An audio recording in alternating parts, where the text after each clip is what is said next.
Tenemos contacto con el doctor Luis Carlos Ugalde, experto en temas electorales, director de Integralia Consultores, gabinete de análisis, de seguimiento legislativo y desde luego político.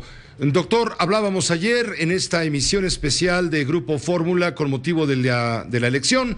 Hoy estamos contigo para comentar el resultado que ya evidentemente señala al próximo presidente de la República, salvo los trámites. Te pregunto, ¿quedó el triunfo de López Obrador exorciza al fantasma del fraude, al fantasma del complot, el fantasma del abismo al que se va a ir México, el fantasma del miedo de quienes no votaron por él y temen que algo ocurra en nuestro futuro inmediato? Yo creo que destruye el mito del fraude que en buena medida López Obrador construyó la década pasada, porque él mismo ahora, con la misma institución, el INE, que presuntamente le habría hecho un fraude hace 12 años, esto destierra ese mito y yo creo que nos libera de un exorcismo efectivamente en el cual habíamos estado atrapados mucho tiempo. Y eso me parece una buena noticia que nos va a permitir hacer cosas más modernas para organizar elecciones. Por ejemplo, pensar en la urna electrónica, que te ahorraría mucho dinero y te haría con la contabilidad de los votos más precisa y más rápida. Te ahorraría dinero para representantes de partido en las casillas. Dos, habría que pensar una nueva manera para seleccionar a los funcionarios de casilla. Como se hace ahora, que es por sorteo, es muy caro y muy complicado. Por otra parte, yo también creo que anoche, al menos de manera parcial, se diluyó el temor de un segmento de electorado respecto a López Obrador. Esto ya había venido ocurriendo durante los últimos meses, en donde los negativos de López Obrador habían venido cayendo, pero yo creo que el mensaje de anoche fue un mensaje responsable, sensato, de conciliación. Yo creo que la reunión que va a tener mañana Peña Nieto y él a las 11 de la mañana y la foto que se van a tomar juntos va a ayudar a generar un clima bastante cordial en los próximos meses. Y bueno, ya veremos durante su gobierno cómo se comporta, pero yo creo que se va a ir diluyendo esta imagen del diablo que en ciertos segmentos de la población prevalece, Pepe. Mañana la reunión es en Palacio Nacional. Hay que saber leer los símbolos, los simbolismos. Digamos que lo ocurrente, lo tradicional hubiera sido una visita de López Obrador al presidente Peña en la Casa Presidencial. Desde la plaza pública, en el Zócalo precisamente, López Obrador anunció que la reunión será aquí, dijo, y señaló con el pulgar justamente lo que estaba a sus espaldas, el Palacio Nacional. Desde ahí empieza a poner ya, a mandar ya sus señales. Pero una pregunta que se me ocurre en este momento: en el año 2000 votamos por Vicente Fox, o la mayoría de la población votó por Vicente Fox, no votó por el Partido Acción Nacional, sino por un candidato carismático amparado por Acción Nacional. En el 2012 la población votó en contra de lo que significaron 12 años de panismo con todos sus éxitos, pero también asegúnes, y votó por un candidato sumamente carismático. En este caso, ¿se está votando por López Obrador, por el candidato mismo, más que por el partido y la ideología que él eventualmente pueda representar? Es un triunfo de la persona más que del movimiento, o dicho de otra manera, Morena es un movimiento que ni siquiera aún es partido, que se conformó para propulsarlo a la presidencia de la República, de tal forma que se trata de un triunfo personalizado y una estructura se conformó para ese fin, de tal forma que este va a ser un gobierno que va a iniciar alrededor de la persona con un estilo particular y la gente confía en él. Él es el caudillo, él es el líder, él es el transformador. En él tiene fe la gente. Tú cuando lees las redes sociales de sitios que simpatizan con López Obrador, ves que incluso lo comparan con Dios. Hay referencias religiosas, le llaman con cariño el viejecito de pelo canoso, mi Dios, te cuidamos. Es decir, sí despierta tonos religiosos entre su feligresía, perdón por usar esta palabra, pero puede ser analógico cómo se le refieren sus seguidores. Y si tú veías anoche la emoción de la gente en la plaza del Zócalo, afuera de su casa cuando llegó, te das cuenta que se trata de un fenómeno sociológico de un apoyo masivo a alguien que se le ve como el Salvador.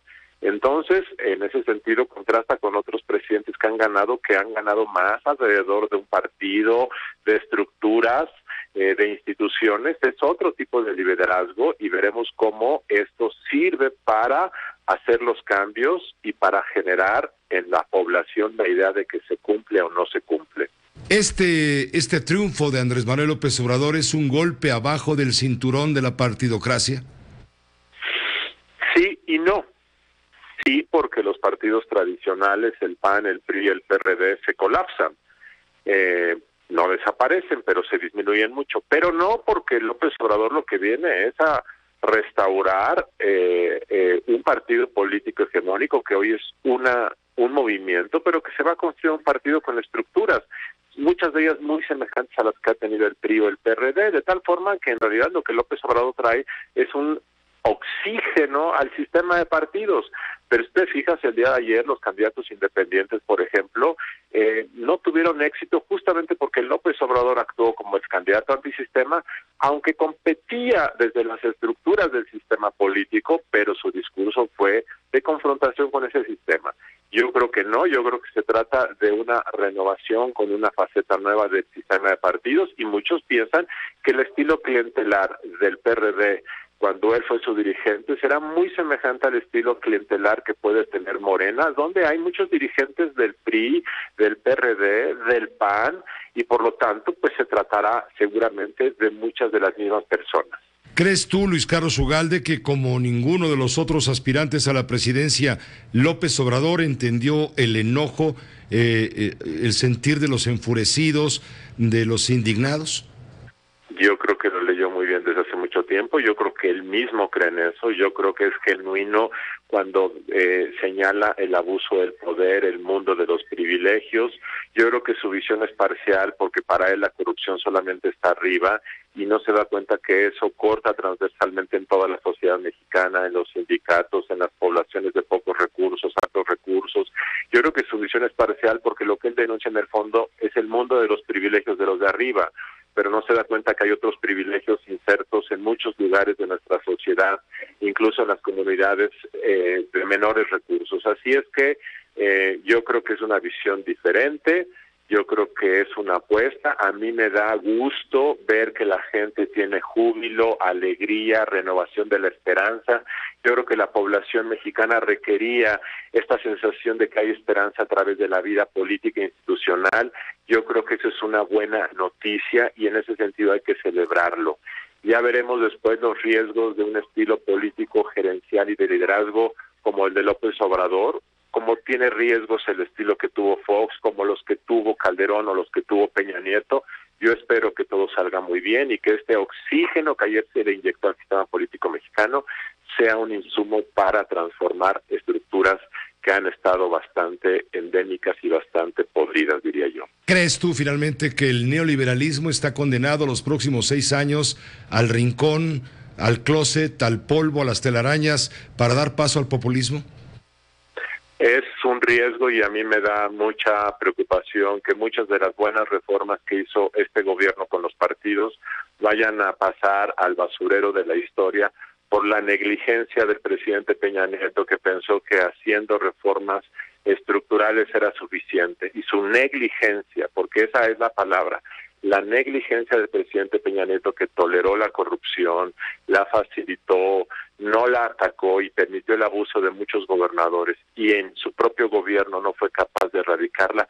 Esa negligencia justamente va a ser lo que va a opacar su obra de gobierno. Es una lástima porque el país no merece que se confunda corrupción con reformas estructurales que fueron muy buenas y que al final la gente acaba confundiendo y decir todo lo que se hizo está mal. Pues no es cierto, no todo lo que se hizo está mal. Este gobierno hizo cosas muy buenas y es una lástima que la negligencia para combatir la corrupción del gobierno y de los gobiernos locales vaya a ser justamente la causa de que las buenas obras pasen a un segundo lugar. Muchas gracias, Luis Carlos Ugalde, como siempre. Fuerte abrazo. Gracias, Pepe. Buenas noches. Buenas noches, Luis Carlos Ugalde, director de Integralia Consultores, colaborador en este espacio de noticias.